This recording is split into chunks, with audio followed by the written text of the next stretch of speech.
Bueno, ahí terminamos todo el grupo entonces de las enterobacterias, las coliformes totales, fecales y Escherichia coli. Y vamos a ingresar a otro indicador que es muy importante en muchos alimentos, incluso en agua, que son las bacterias mesófilas totales. En este caso, las bacterias mesófilas totales incluyen a todos los organismos vivos capaces de crecer en presencia de oxígeno a una temperatura de entre 20 y 45 grados. El recuento de bacterias mesófilas totales me estima la microflora total que tengo en el alimento, es decir, la carga microbiana total que tengo en el alimento, sin especificar qué microorganismos tengo en ese alimento, ¿sí? ¿Y qué me está reflejando la presencia de estas bacterias? La calidad sanitaria del alimento, las condiciones higiénicas con las cuales se elaboró, la calidad de la materia prima, las condiciones de manipulación, e incluso son muy utilizados al momento de implementar en las fábricas las buenas prácticas de manufactura, ¿sí? Bueno, sin embargo, hay que tener dos cosas en cuenta. Si bien un recuento alto me indica todas estas cosas y una inmediata alteración del producto, incluso se dice que recuentos de 10 a las 5, 10 a las 7 en los alimentos en general ya están indicando inicio de descomposición del alimento. Un recuento bajo de mesófilos totales tampoco me indica que el alimento es inocuo, ¿sí? ¿Por qué? Porque puedo tener, por más de que el recuento sea bajo, bacterias patógenas. ¿Por qué? Porque la mayoría de los patógenos que se buscan en alimentos son mesófilos, ¿sí? Entonces, puedo tener un recuento bajo y puedo tener poquitas bacterias, pero que la mayoría que tengo son patógenos, ¿sí? Entonces, un recuento bajo no me indica inocuidad de ese alimento, ¿sí? Y un recuento alto me indica riesgo. No se utilizan estas bacterias para hacer recuento en alimentos fermentados, porque estos alimentos, ya lo van a ver en los teóricos siguientes, cuando vean microorganismos útiles, tienen mucha carga microbiana porque llevan microorganismos. Piensen en un yogur que tiene probióticos, tiene microorganismos, entonces, o un queso, por ejemplo, per se tiene microorganismos, entonces en alimentos que sean fermentados no es útil su recuento y no se utiliza en general. ¿Cómo se realiza la siembra de mesófilos totales?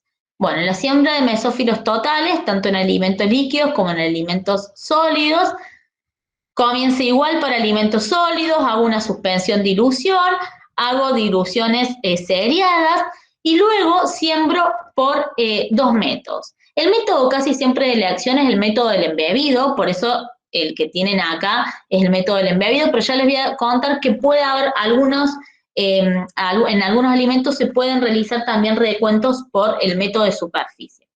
Entonces, si hacemos la siembra por embebido, siempre se siembran las placas por duplicado, siembro 1 mililitro de cada dilución, como ustedes ya vieron, le coloco el medio de cultivo, homogeneizo y entonces pongo incubar. ¿A qué temperatura incubo? Como son mesófilos, incubo a 28-30 grados durante 48 horas. Y luego observo el crecimiento de colonias en mis placas. Recordemos que se podían contar de 30 a 300 colonias por placa. Si hago el método de siembra en superficie, es lo mismo, no más que coloco 0,1 mililitros sobre el agar, esparzo con espátula de Erigalski y luego solamente cuento colonias en superficie. El medio de cultivo que se utiliza se llama agar de recuento en placa, para recuento en placa, y es un medio general, ¿sí? Que, digamos, es un medio nutritivo general que tiene todos los requerimientos para que puedan crecer numerosos tipos de microorganismos. Y acá vemos dos plaquitas. Esta, la primera de arriba, es recuento en medio sólido por el método del embebido, donde veo las colonias creciendo en superficie, pero también embebidas en el agar. Y en la otra plaquita de abajo veo cómo se observa el recuento de estas colonias en superficie. Debo destacar que en este caso cambian las condiciones de incubación, se incuba a 35-37 grados durante 24 horas. El recuento para el método de superficie se utiliza más que todo cuando quiero evaluar los microorganismos que sean estrictamente aeróbicos, ¿sí? Por eso les digo que en general se usa más el método de embebido que el de superficie. Bueno, otro grupo muy importante que es indicador en alimentos es el grupo de los mohos y las levaduras, ¿sí? Este constituye un grupo muy variable de microorganismos que son aerobios, estrictos, pero también algunos pueden ser anaerobios facultativos. Todos son eucariotas, heterótrofos y pueden crecer con características típicamente miceliares o también pueden crecer como células independientes, ¿sí?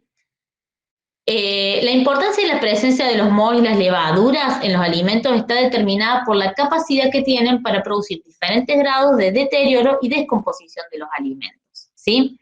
También están muy asociados, y por eso se busca este tipo de indicadores, a reacciones alérgicas e infecciones, sobre todo en la población inmunocomprometida, es decir, en los dos extremos, los ancianos y los niños. Se utilizan generalmente como indicadores de higiene ambiental, ¿sí? Porque disminuyen la vida útil del producto y se asocian fundamentalmente con ambientes contaminados en la fábrica o el lugar de elaboración o con la materia prima contaminada. Además, es muy importante la detección de este grupo porque los hongos pueden producir micotoxinas, ya lo van a ver en el teórico con la profe Romina, que son productos secundarios del metabolismo microbiano de los hongos, y algunos hongos pueden producir este tipo de micotoxinas en algunas condiciones, y esto puede causar graves intoxicaciones porque pueden inducir mutagénesis o provocar incluso cáncer, ¿sí? Como ven acá en la fotito, donde tenemos un pan que está contaminado con un moho o un hongo, nosotros cuando consumimos un alimento que está enmohecido, a veces podemos hacer es cortar la parte enmohecida y consumir la otra parte, cosa que no se debe hacer. ¿Por qué? Porque como observamos acá, la parte que nosotros vemos es toda la parte reproductiva del hongo, ¿sí? Que es la que da esos colores o esas características miceliales que vemos por arriba o algodonosas que vemos por arriba del alimento, pero no nos estamos dando cuenta que dentro del alimento, invisibles, están los micelios del hongo, ¿sí? Y que los vamos a consumir igual. Entonces, acá solamente para mostrarles algunas fotitos de algunos alimentos que están contaminados por diversos tipos de géneros de hongos. Ven algunos del género Mucor, Penicillium, Rhizopus, Aspergillus, Fusarium. Hay muchos tipos más, es solamente para mostrarles cómo forman esas características algodonosas sobre los alimentos y los conidióforos o los esporangios, donde están las esporas cuando los observamos por microscopio.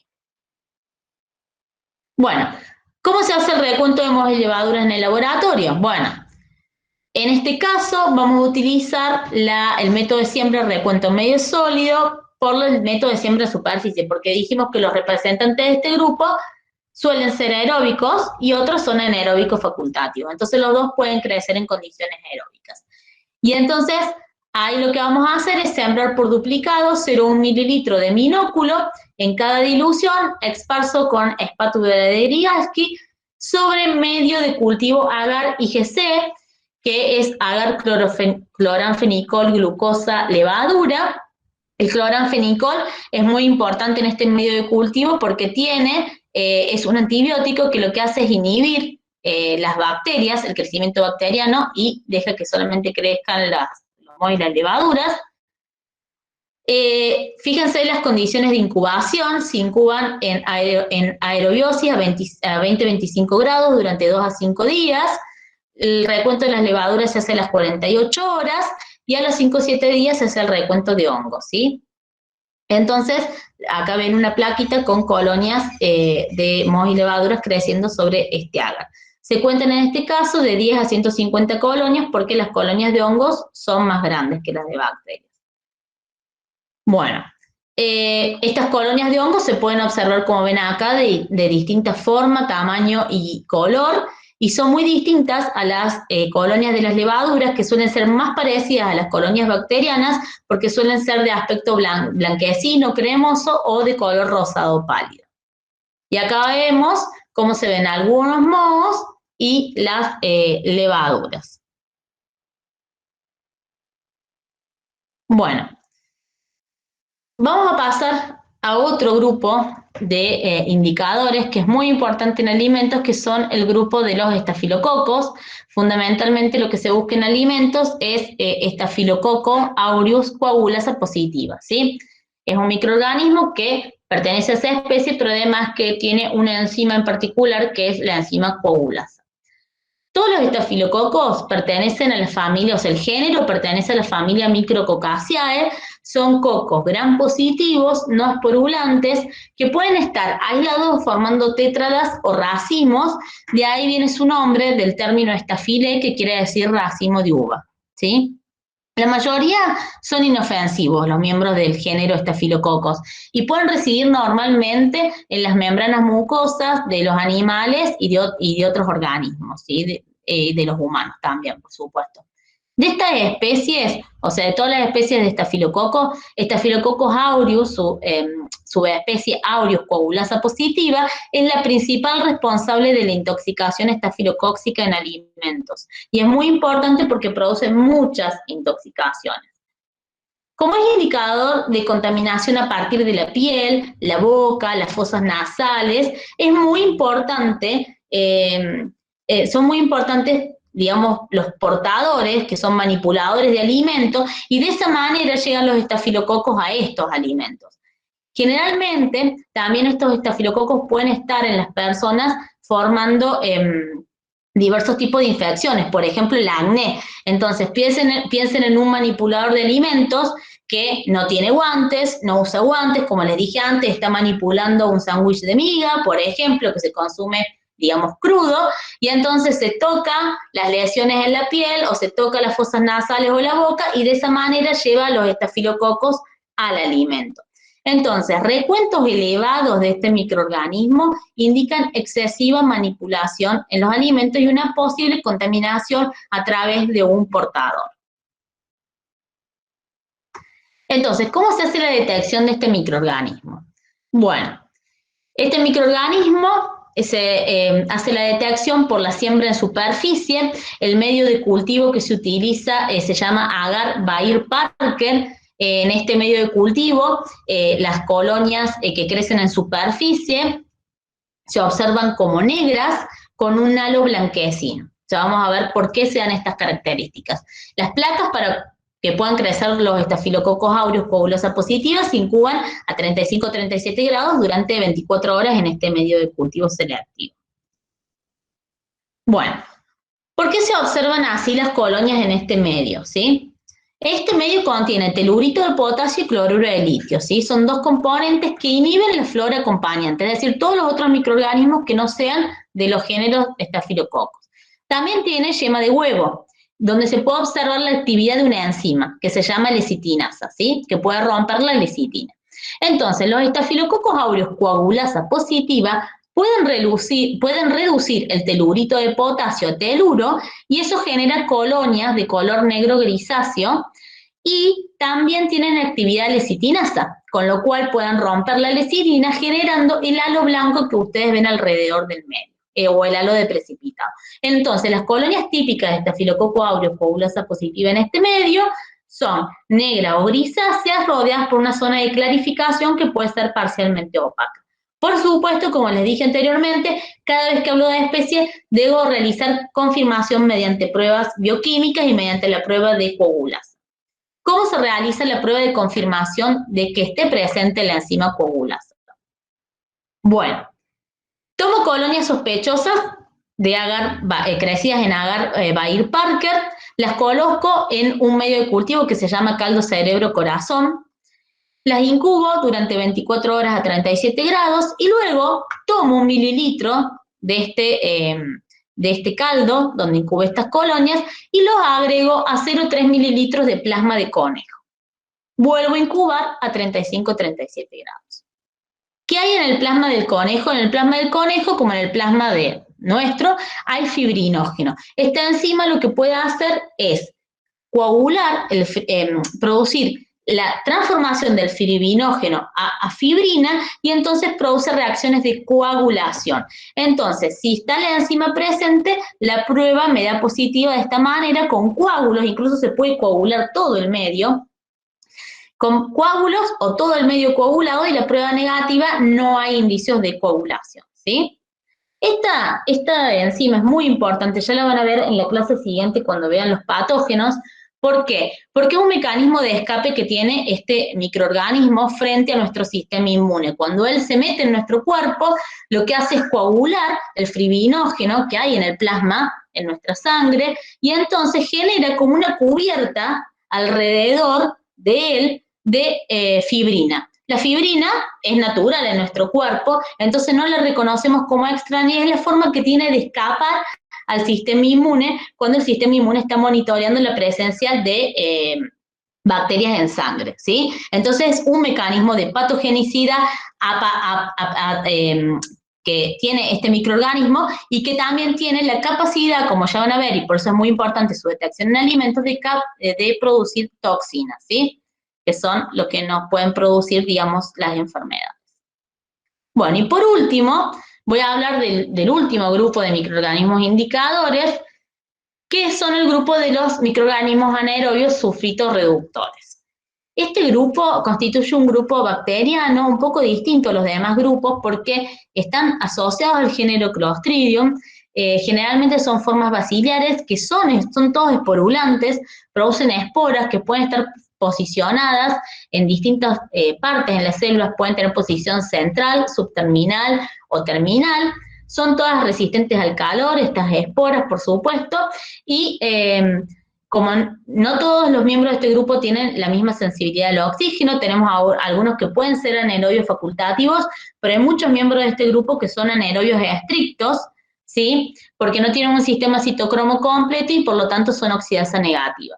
Entonces, su cultivo exige una atmósfera exenta de oxígeno. Bueno, se caracteriza este grupo por tener la propiedad de reducir el ion sulfito-sulfuro en presencia de citrato férrico u otras sales, formando colonias negras en el medio de cultivo, lo que me está determinando la presencia de sulfuro de hierro. Los clostridios son ubicuos en el ambiente y entonces sus esporas pueden estar en el suelo, en los sedimentos, en el agua, sobre la vegetación o en material en descomposición, pero también puede estar en el tracto digestivo de animales de sangre caliente, incluido el hombre. En los alimentos, recuentos elevados pueden indicar la presencia de patógenos porque estos miembros que viven en el intestino me pueden estar indicando contaminación de origen fecal, pero en general no se usan para eso, sino que la utilidad más importante que tienen es porque son indicadores de contaminación telúrica, es decir, contaminación de polvo o de tierra sobre los alimentos. Y esto está indicando deficiencias en las buenas prácticas de manufactura, tanto a lo largo del proceso de elaboración del alimento como durante el proceso de transformación, ¿sí? O una baja calidad de la materia prima. Bueno, ¿cómo se hace el recuento de estos microorganismos sulfito-reductores? Bueno, se hace la siembra por embebido, en este caso, en un medio de cultivo que se llama SPS, que es específico para estas bacterias, pero fíjense la diferencia en la incubación. Se incuba en anaerobiosis, ya vamos a ver cómo logramos esas condiciones, a 35-37 grados durante 48 horas.